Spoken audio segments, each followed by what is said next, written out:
Hello everyone, welcome back to my channel. ఈరోజు దోసకాయ పప్పు విత్ పచ్చి పులుసు ఎలా రెడీ చేయాలో చూసేద్దాం. ముందుగా నానబెట్టిన పప్పులోకి దోసకాయ ముక్కలు, టమాటా ముక్కలు యాడ్ చేసుకొని అలాగే మిక్సీ చేసి పెట్టుకున్న పచ్చిమిర్చి పేస్ట్ వేసి కలుపుకుందాం.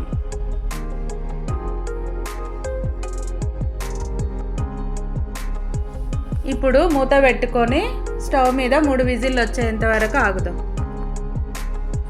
3 విజిల్లు వచ్చిన తర్వాత అందులోకి కొద్దిగా చింతపండు రసము, కొత్తిమీర వేసి పక్కన పెట్టుకుందాం.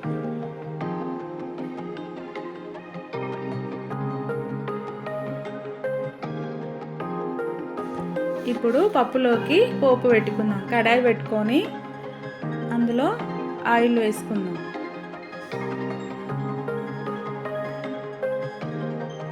ఇప్పుడు ఇందులోకి జీలకర్ర, ఆవాలు, ఎండుమిరపకాయలు వేసుకున్నాం.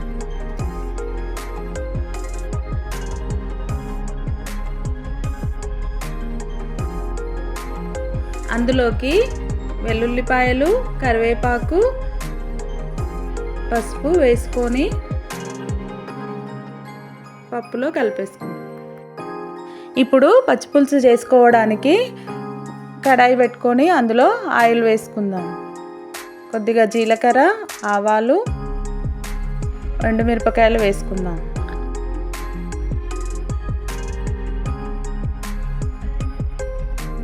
కొద్దిగా పచ్చిమిరపకాయలు, ఉల్లిపాయ ముక్కలు వేసుకొని కలుపుకుందాం.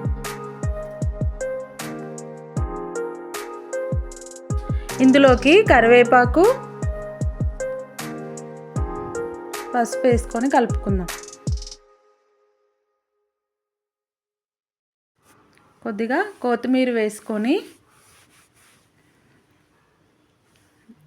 ఇప్పుడు అందులోకి చింతపండు రసం యాడ్ చేసుకుందాం.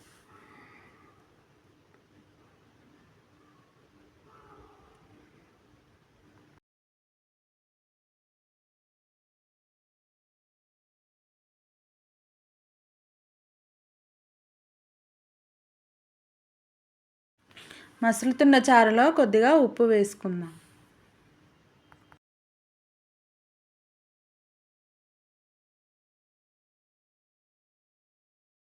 ఇప్పుడు ఇందులో కొద్దిగా చక్కెర, ధనియాల పొడి వేసి స్టవ్ ఆఫ్ చేసుకుందాం.